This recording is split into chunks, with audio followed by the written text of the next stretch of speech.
In this section, we're going to have a look at our practical stitches. So our practical stitches can all be found under this tab at the top, which has got a straight stitch and a zigzag. And you can tap and push up or down to scroll to see all your other options.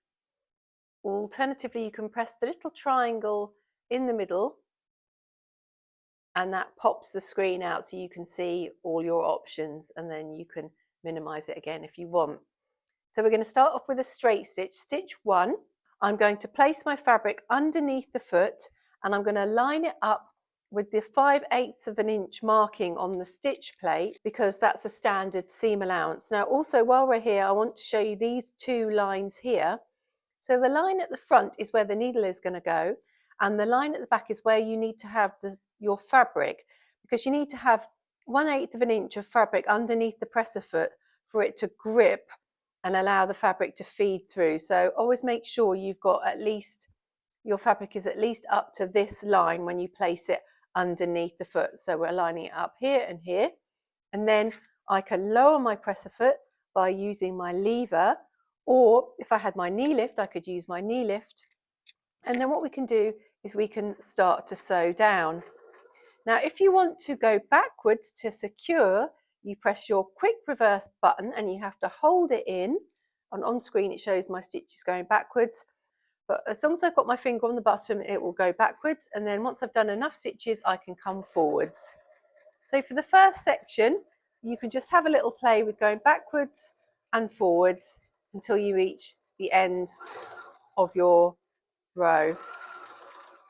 Now, depending on where we have this speed control here, so we've got a minus there for slow and a plus for fast, that also controls my foot pedal. So if I've got it on maximum, I have the full range of speed that I can go. So I can go really fast if I want to. So we can get to the end, do a few stitches backwards and forwards, and then you can lift your foot up, take your fabric out, and you've got a little cutter here to trim on the edge.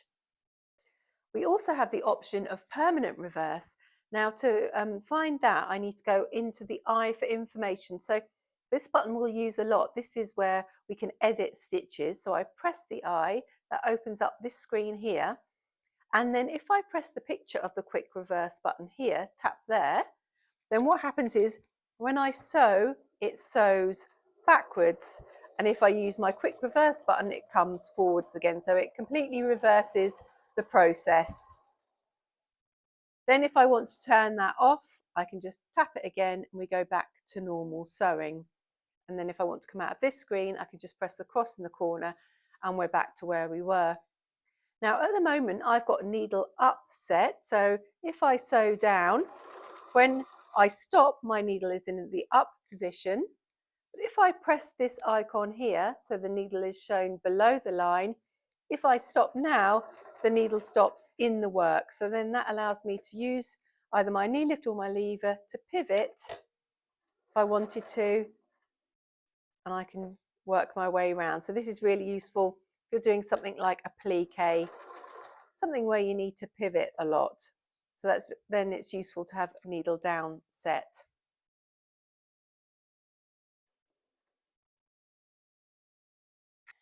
So when we sew, we can have a central needle position, or we can change our needle position with our needle position button here. Now we've got 11 needle positions in total, so we can go all the way to the right, or we can go all the way to the left. And you'll quite often need to change your needle position if you want to use the edge of a foot as a guide, or you're putting in a zip, something like that. But what you can do is you can actually stitch down and change your needle position as you sew.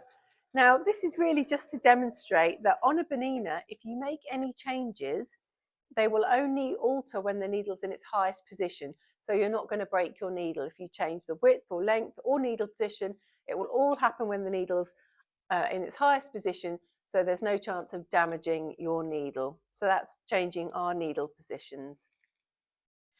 Now, if we didn't want to use our quick reverse, but we wanted to use stitch 5, which gives you a neater result, we can do. So with stitch 5, it does 5 stitches forward, 5 stitches backwards automatically. Then it goes into the normal, you can sew your seam for as long as you want. When you get to the end, stop at the very end, press quick reverse, and it does 5 backwards, 5 forwards, and then it stops again. So we'll just see that working. So it will do 5 forwards, 5 backwards. Then you can sew your seam as long as you want. So we'll go down to the end of this piece of fabric. Then when we get to the end, we can press quick reverse to alert it that we would like to finish off the sequence. Now it will do 5 backwards, 5 forwards, and stop. And that's great if you want a really nice, neat finish over a project where you've got the same amount of stitches at the beginning and at the end. Now we do also have another securing option, which is really good if you're a quilter.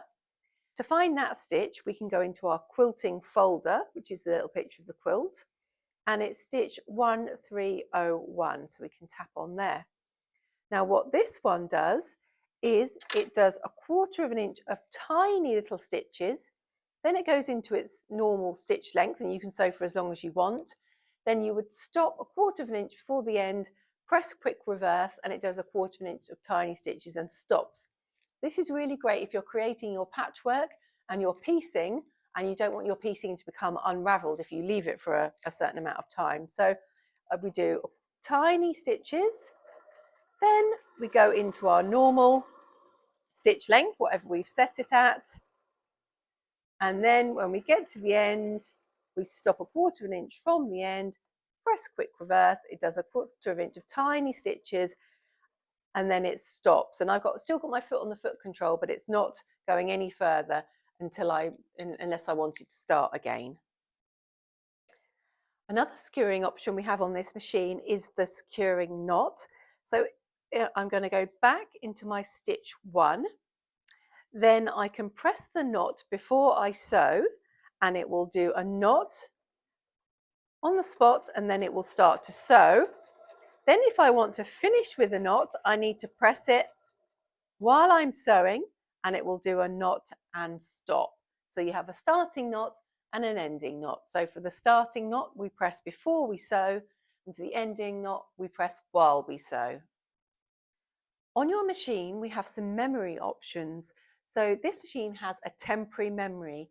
So what that means is if I choose a zigzag and I use my width adjustment, which is here, to make it much wider, so I could go to the full width of 5.5, and I can tell what I've changed it to because it shows me on my lovely screen here, and it's yellow. So if I make any changes to the default setting, it will turn yellow. So let's say I've got that at 5.5. Oh, let's come out of that. I can stitch down a little bit. Then let's say I want to go off and do some straight stitch. I can do. But when I return to my zigzag, it's remembered the changes I've made, and it's still at 5.5 because it has a temporary memory.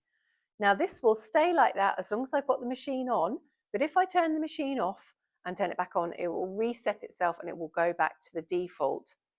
Now, if I want to alter it, I can do, so I can change my width if I wanted to, or if I wanted to go back to the default without turning the machine off, I can press the clear button and it will go back to the default. So that's your temporary memory. So if you come across a stitch and it doesn't look quite how you think it should do, then maybe it's the temporary memory coming into play, and you just need to press clear and it will go back to how it was.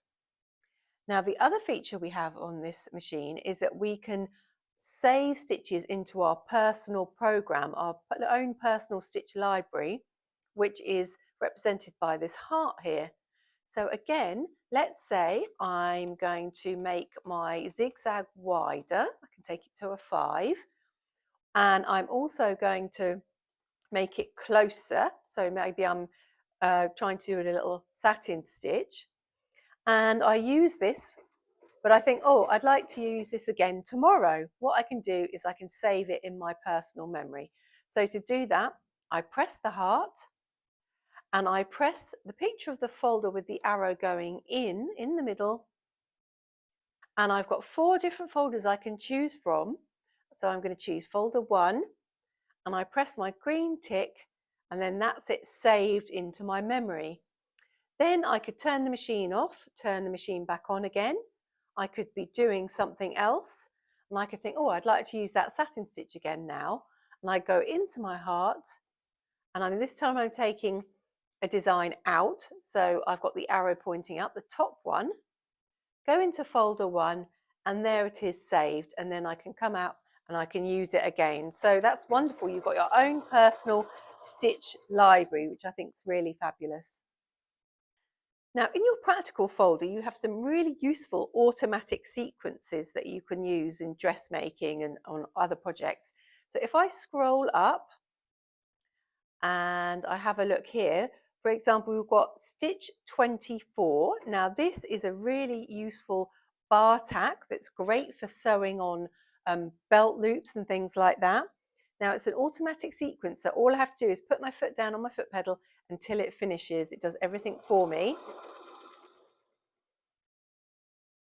So it will automatically stop at the end, and then I can take it out and trim, and it's done a little bar tacky belt loop there.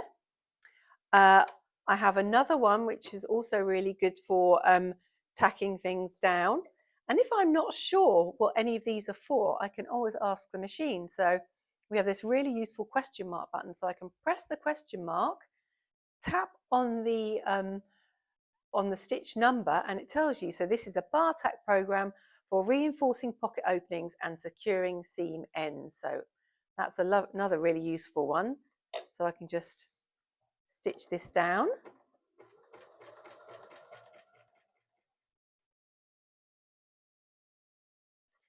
And then finally, the last one we have, which is very useful, is called I think it's called a fly stitch. Let's have a quick look. Yeah, a large fly stitch.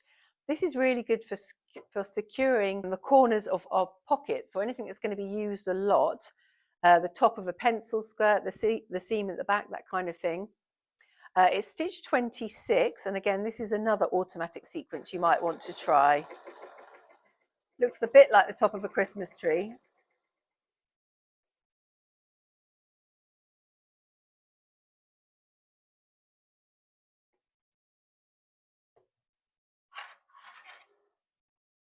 So there we are, another little fly stitch. So have a play with some of those really useful automatic sequences.